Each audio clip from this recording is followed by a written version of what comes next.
وقالوا لو كنا نسمع أو نعقل ما كنا في أصحاب السعير.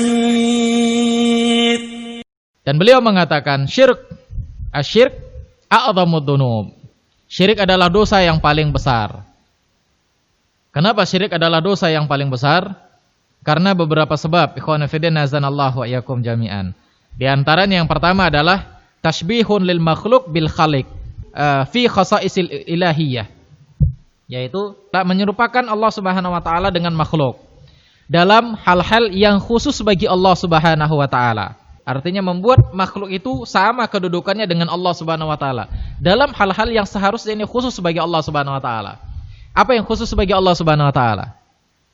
Ibadah, menyembah kepada Allah Subhanahu wa taala. Ini hanya kekhususan Allah. Gak boleh diberikan kepada yang lain.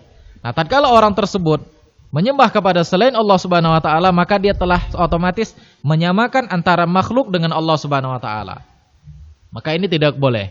Ya jangankan Allah Subhanahu wa taala, ikhwan fillah, antum saja mungkin tidak akan mau disamakan dengan orang lain dalam masalah kekhususan. Yang kedua, kenapa syirik merupakan dosa yang paling besar? Karena annallaha akhbara annahu la yaghfiru liman lam yatub minhu. Karena Allah mengabarkan bahwa orang yang berbuat syirik tidak akan pernah diampuni oleh Allah Subhanahu wa taala. Orang yang berbuat syirik tidak akan pernah diampuni oleh Allah Subhanahu wa taala kalau dia tidak taubat. Jika dia tidak taubat. Allah katakan di dalam Al-Qur'an, "Innallaha la yaghfiru ayyushraka bihi wa yaghfiru ma duna dzalika liman yasha." Allah tidak akan mengampuni, Allah Subhanahu wa taala akan mengampuni dosa-dosa. Namun dia tidak akan mengampuni dosa syirik. Dia tidak akan mengampuni dosa syirik, sedangkan dia mengampuni dosa-dosa selain syirik tersebut bagi orang yang dia kehendaki. Ini yang kedua, ikhwan fillah azanallahu wa iyyakum jami'an. Yang ketiga, kenapa syirik merupakan dosa yang paling besar? Annallaha akhbara annahu haramul jannah 'alal musyrik. Yang ketiga, karena Allah mengharamkan surga bagi orang yang berbuat syirik. Allah haramkan bagi dia surga. Kalau dia mati dalam kondisi syirik, maka dia tidak akan masuk surga. Dia akan kekal di dalam neraka.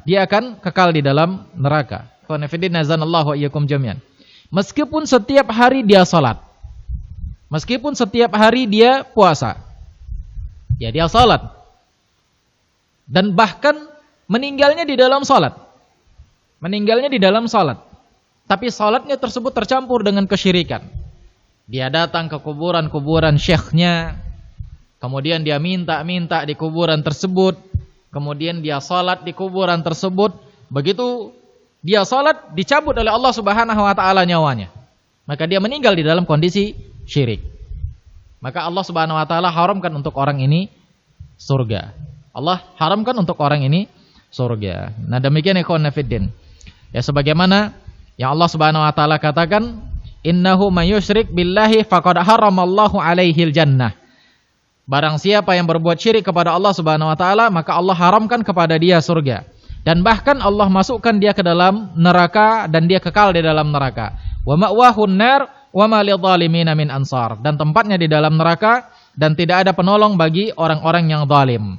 Allah Subhanahu wa taala sebutkan orang yang berbuat syirik di sini sebagai orang yang zalim. Nah, demikian ikhwan fillah azanallahu wa iyyakum jami'an. Jadi ketika dia berbuat syirik, meskipun dia rajin salat, rajin puasa, maka Allah haramkan untuk dia surga dan Allah kekalkan untuk dia neraka. Maka berhati-hati ikhwan fillah azanallahu wa iyyakum jami'an. Berapa banyak orang yang berbuat syirik namun dia tidak sadar kalau dia itu buat syirik. Innal ladzina yakhshawna rabbahum bil ghaibi lahum maghfiratun wa ajrun kabir.